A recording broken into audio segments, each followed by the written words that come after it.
Hello guys, welcome to my channel Trading Chart Patterns. Now I'm analyzing this stock Cipla. If we'll watch this stock's graph carefully, we'll find out that this stock is also in a verge of making this sort of a pattern. What kind of a pattern it is? It is actually a head and shoulder kind of a pattern which is about to happen. Firstly, let me tell you, this pattern has not yet completed. ये pattern अभी भी complete नहीं हुआ है।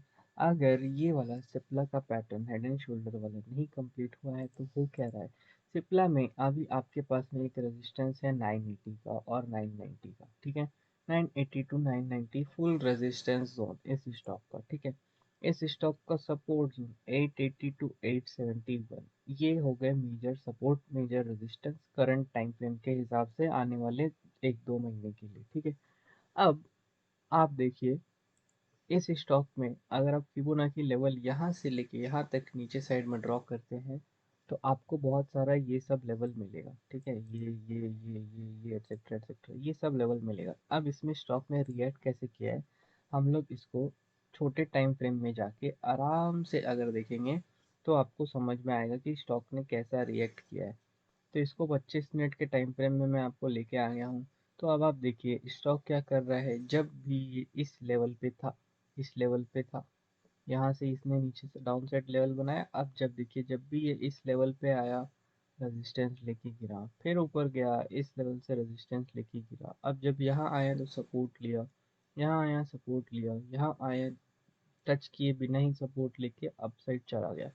यहाँ देखिए कैसे resistance लेके गिरा, कैसे रेजिस्टेंस लेके गिरा, फिर देखिए अप साइड गया तो कैसे ही रेजिस्टेंस लेके यहीं से गिरा। अभी देखो यहाँ से गिर रहा है, यहाँ पे सपोर्ट ले रहा है। तो ऐसा हो क्यों रहा है? बिकॉज फिबोनाची लेवल्स हर एक स्टॉक अपने अपने छोटे छोटे टाइम फ्रेम में, बड़े बड़े टाइम फ्रेम में हर एक स्टॉक इस लेवल को सपोर्ट करता है, ठीक है।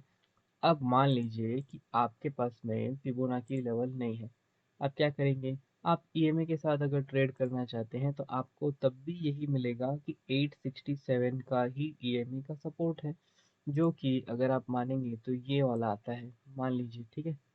ये वाला, ठीक, ये 200 ईएमए है। स्टॉक गिरते गिरते जब यहाँ तक आएगा तो यहाँ से फिर से सपोर्ट लेके बाउंस करेगा, यही तो हम लोग जानते हैं, ठीक है। तो अगर आप लोग भी ये जानते हैं तो करना क्या है, इसको इस सपोर्ट पे आने दीजिए, 200 को टेस्ट करने दीजिए। जब ये 200 ईएमए को टेस्ट कर ले तब बाय कीजिए। निफ्टी 50 का स्टॉक है, ये बहुत ही क्वालिटी स्टॉक है, ठीक है। तो अगर ये चीप वैल्यूएशन पे मिले 870 के आसपास या 880 के आसपास तो इस जोन में अपने बाइंग पोजीशन बना सकते हैं। लेकिन एक बात का ध्यान रखिएगा कि जब इस जोन में आए, कोई हैमर बने, ड्रैगन फ्लाई डोजी बने, कोई और अदर बुलिश कैंडल बने, बुलिश एंगल्फिंग बन जाए, ठीक है, या पियर्सिंग बन जाए, तो अपने इसमें बाइक का पोजीशन बनाएंगे। अगर नहीं बनता है कैंडल स्टिक का कंफर्मेशन डेली चार्ट में तो हम लोग कोई बाई पोजीशन इस स्टॉक में नहीं बनाएंगे। इसको इंतज़ार करेंगे और डाउन साइड जाने का, और अगर इधर से भी डाउन साइड जाता है तो आप देखिए इसका 400 ईएमएस 780 के आसपास है। तो अगर ये 780 के आसपास है तो स्टॉक जल्दी जल्दी गिर के यहाँ तो नहीं आ जाएगा। स्टॉक मोटा मोटी आप मान लीजिए कि इस लेवल के आसपास में ही रुकेगा, 862, या फिर खूब ज़्यादा अगर तेज गिरा तो इस लेवल तक, ठीक है, इस लेवल तक 810 तक। उससे ज़्यादा गिरावट मुझे नहीं लगता है कि इस स्टॉक में अभी करेंटली कोई टाइम फ्रेम में आना चाहिए। अगर आता है तो वो फर्दर टाइम फ्रेम में देखेंगे, और अगर आपने इसमें बाई पोजीशन नहीं बनाया तो यहाँ बनाने के बाद में आपका टारगेट क्या होगा। तो आइए टारगेट भी डिसाइड करते हैं। तो हमारा पहला टारगेट होगा डायरेक्ट 1063। ओके, इस टारगेट के लिए आप बाय कीजिएगा।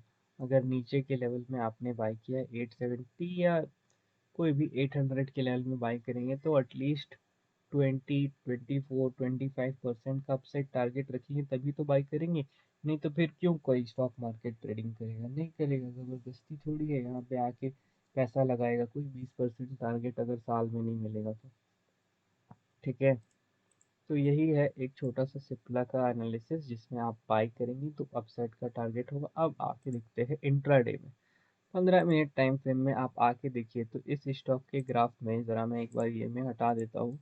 इस स्टॉक के ग्राफ में आप क्या देख पा रहे हैं कि ये स्टॉक अभी करंटली इसी फिबोनाची लेवल्स के आसपास से ही रिवर्स हुआ है और ये अपने 200 ईएमए और 15 मिनट टाइम फ्रेम के आसपास में था। यहीं से इसमें एक रिवर्सल आया है। अब क्या हो सकता है, ज़्यादा से ज़्यादा अगर ये अपने 200 ईएमए को तोड़ के नीचे आएगा तो नेक्स्ट टाइम फ्रेम के 200 ईएमए तक जाएगा, वहां पे देखेंगे क्या होता है। अभी ये स्टॉक कुछ साइडवेज इस तरीके से रह सकता है, ठीक है। इसी जोन में एक दो दिन अगर बिताता है, एक दिन दो दिन अगर इस जोन में बिताता है, फिर अपसाइड या डाउन साइड निकलता है तो उस साइड में ब्रेकआउट पे आप ट्रेड कर सकते हैं। ये छोटा सा एनालिसिस है सप्लाई के लिए। अगर आपने हमारे यूट्यूब चैनल को सब्सक्राइब नहीं किया तो प्लीज़ सब्सक्राइब कर लीजिए और हमारे टेलीग्राम चैनल पे भी जाके सब्सक्रिप्शन ले लीजिए। सब कुछ फ्री है, हम लोग वहाँ पे एल्गो ट्रेडिंग का कुछ सेटअप है जो आप लोगों को बताएंगे कुछ दिनों में। तो प्लीज़ आप ज्वाइन होके रखिएगा। Thank you for watching.